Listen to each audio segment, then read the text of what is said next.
Well, hello, YouTube. How is everybody doing today? It's your old buddy Leo, and today I am in Sarah Ann, West Virginia, with with Jack Hatfield. Hello, everybody. Case for those of you who don't know, Jack Hatfield is the third great grandson of Devil Anse Hatfield himself. He's so great you got to say it 3 times. I'm going to use that one. For those of you who don't know, Jack, myself, and there's another dude named Danny, another hillbilly named Danny. We get together, we can transform into a 25-foot tall monster called Mega Billy. But Danny's not here today, so you guys won't get to see our parlor trick. We do have Devil Anse Hatfield's great grandson, so that should pretty much, that's pretty cool too, right? Yeah, I guess something like that. Some people's into things though.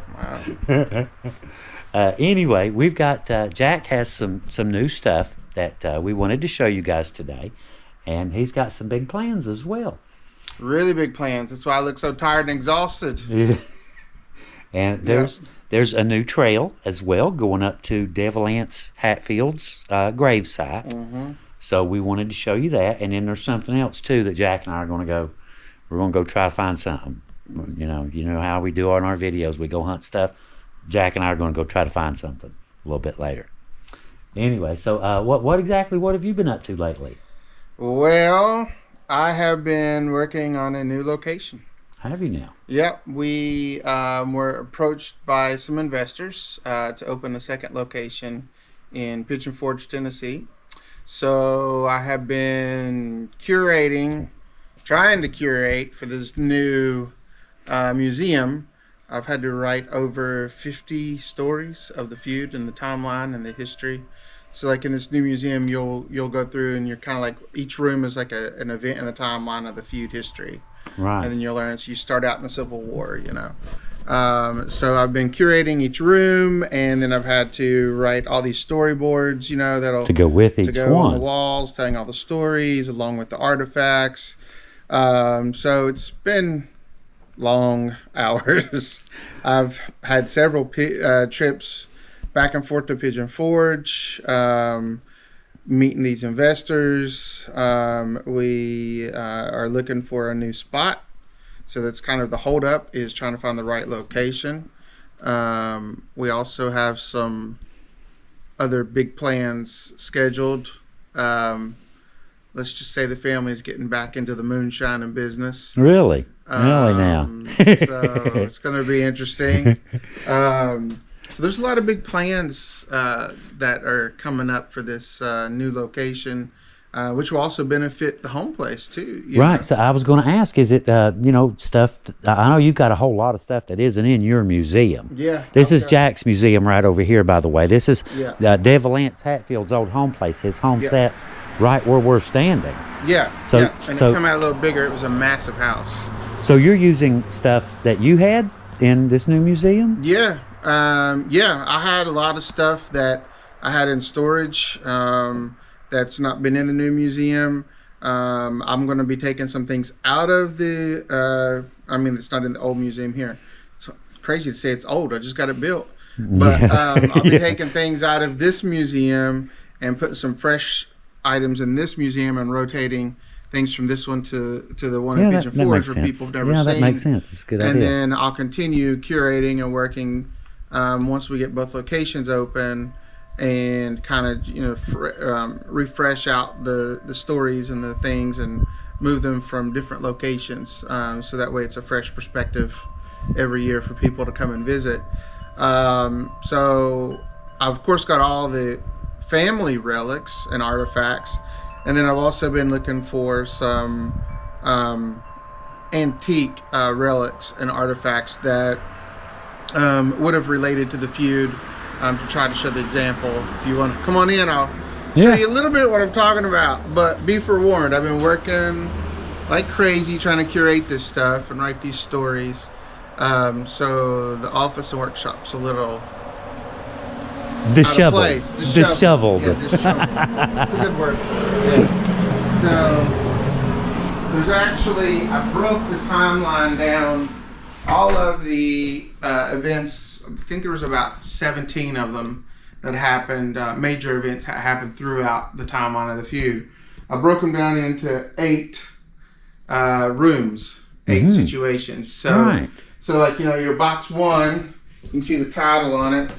For the room is Legends of the Borderlands. That's going to be the title of the first room that you walk in. Themed, yeah. Yeah, the theme, yeah. So Legends of the Borderlands. So this, in this box here, it says garage sale on it. I don't know why. But that box has a replica Confederate soldier uniform with the canteen, as like Devil Anse and Randall would have worn in the Civil War. Right. So the first room you're going to walk in, you're going to learn about the Civil War, Devil Anse and Randall's role in the Civil War, Randall becoming a POW, Devil Anse going AWOL, starting the Logan Wildcats, and then you'll learn about Devil Anse and his pioneer cabin, kind of the pioneer side of the family. Right. Kind of before West Virginia was formed as a state, and, that transformation as well. So you'll learn about all that, like in the first room is Legend of the Borderlands. Right. So sounds pretty good when I actually. Yeah, I know. I might have done a good job with this. I don't know.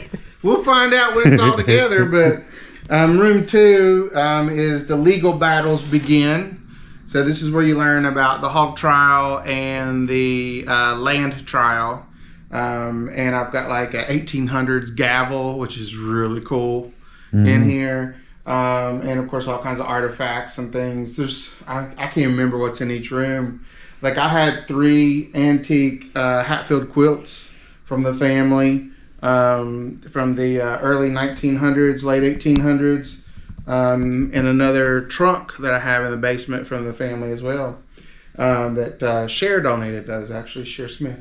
But so like the third room is the love story, so Forbidden and Deadly Love. So the third room, you're going to learn about Roseanne and Johnsy and their baby, and then you also learn about Cap, and it'll introduce like Judge Wall. Actually, no, Judge Wall's introduced in room 2, and then room 3, the love story, and then the love and hate and the difference between Cap and Johnsy, and right. And I have, I don't know if you know, but there was a movie made in 1940s called Rosanna McCoy. Did you know that? No, I did not. Yeah. No, I did not. Yeah, so you know what's really cool? What?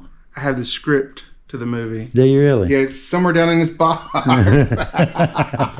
And so like that'll go on display, in the room and all kinds of stuff. Yes.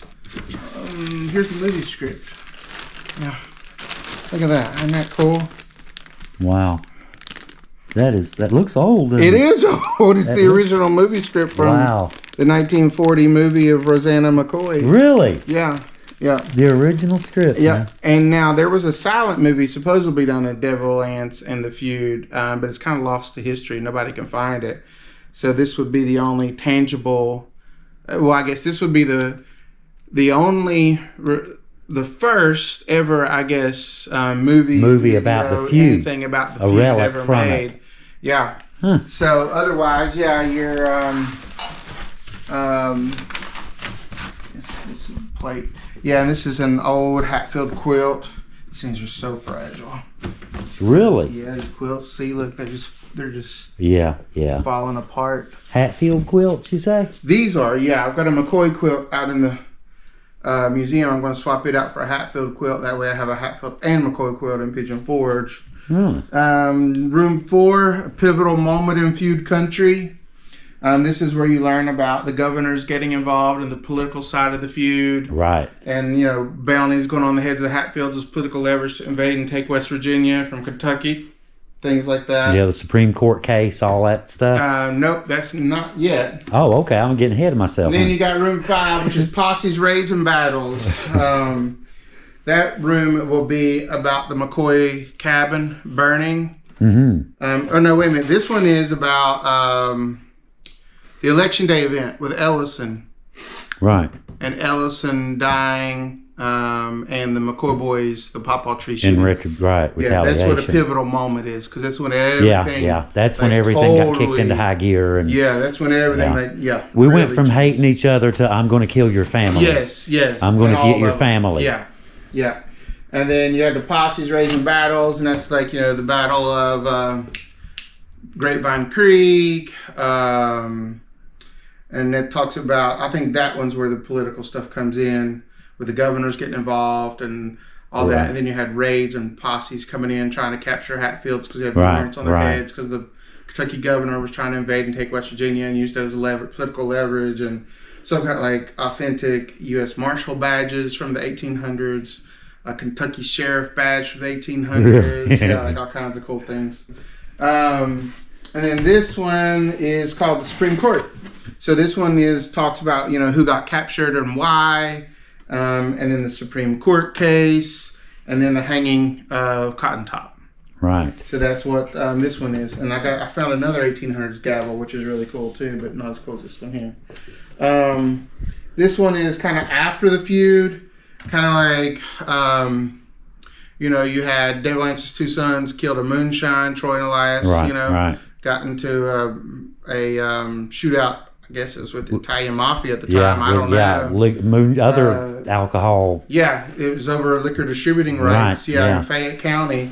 And they were shot and killed along with the guy who was shooting at them. Buried in the same hole. Troy and Elias?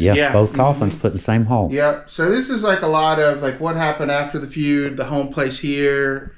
You learn about his original home place and stuff like in the Civil War. And then I can't remember, the Legals battle began, and I did a story in this one. One of the storyboards is Devil Ance heads for the hills, and it talks about him coming here and building the hideout. Yeah, the hideout over on the hillside. Yep. And that's right across the road, right over here. And then the wood log cabin that was the fortress up the street. Yeah. That was in between here and the other place we was going to go look for. We'll have to point that out along the way. Yeah, we'll have to point the spot out along the way. I kind of know where it was. It's hard to tell. Okay. But yeah, that's kind of like, after the feud, the families, Devil Ance with his bears, his pet bears, and living peacefully. And in his where you learn fortress with a moat. Yeah, fortress. You learn about his fortress with the moat. Uncle Dyke Garrett, you learn about him. And, and Devil Ance, getting baptized. And all Man that who thing. saved the devil. That's the video we made. That was the title of the video we made about him. And then the last room is kind of like the family's work, kind of like today, what we're into today, what we're trying to do. So that location will promote this location, and this location will promote that location, Yeah, definitely. And then I can't remember. I've got so many artifacts in here. I can't even remember. I got Devil Ance's spoon and knife in here. I've got Levice's, her rouge case and all kinds of stuff from the house items as far as relics. And there's literally like, I think it was like 375 relics and stuff that I've got. Yeah. Really? Tagged to go to that location. Yeah. There's a couple I would like you to show real quick, if you don't mind. You showed me earlier. Oh. In the cases. This is cool too. Just had this made. I got one hanging out there in this museum, but this is going to go to the other museum. It's a timeline, right? No, that is the history. Oh, family. Oh, genealogy. Of all the kids and everything. Okay, I get it. Yeah. Yeah, you're.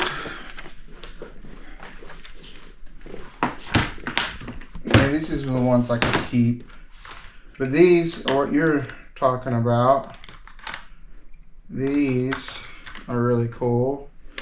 We found, I think there's about 16 of them we found all together. This is, don't say too much. This is a hint. Oh, okay, I won't say anything. This is a hint for, Jack and I are going a little bit later to try and find an old historic site. Y'all know how I do this stuff on the channel, go looking for old graves and historic sites and stuff like that. Jack and I are going on one a little bit later. We're going to try to find one together. I'll give you a little hint. These are gambling tokens from the Blue Goose Saloon. Yeah. So they're really cool when you get a magnifying glass and like look at them. And they're hard to read like this, but I've got the ones that are easily, legible, readable. Over in your the museum. yeah. Right. And like this is local history, so like I'm not going to take that to Pigeon Forge. I feel like that deserves to stay here at the home place. I don't know. Maybe a couple. I mean, I got enough too. Yeah, so 16. Yeah, but that would be like in after the feud, for example. Yeah, tennis in his bluegrass yeah, saloon and becoming an attorney and that's true. All this stuff, Hint, hint. But yeah, that's. Oh well, don't worry about it. Well, crap. Those are actually.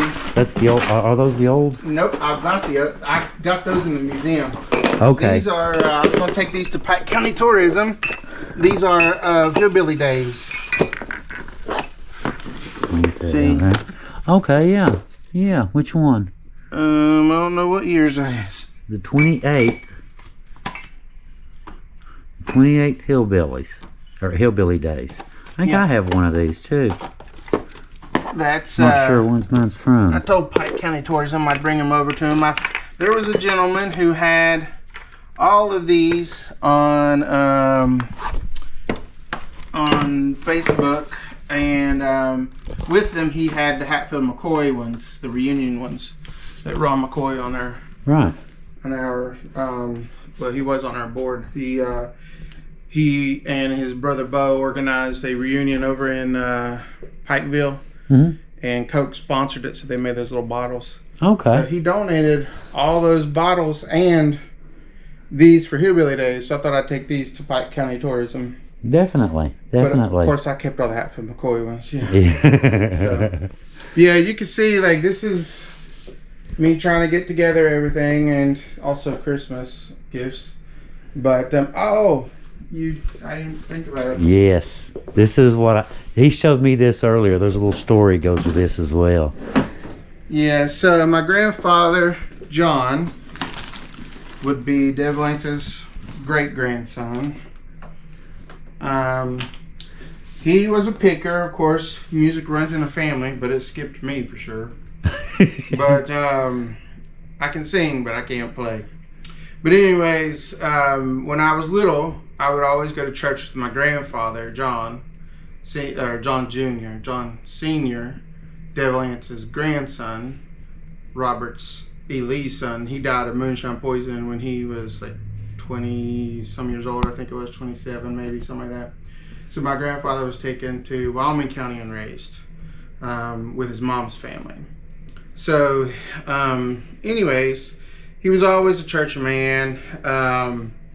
And when I was little, I would go to church with him and his longtime girlfriend Maxine, and we always called her Mama Maxine, but they weren't technically married. But anyways, he would always play his guitar, and me and Maxine would sing in church, when I was little. Yeah. But this piece here in particular is his banjo. Oh, it won't open that way. I'll hold this. I thought it would go all the way, but it don't. So this is his banjo. It'll be on display in the new museum.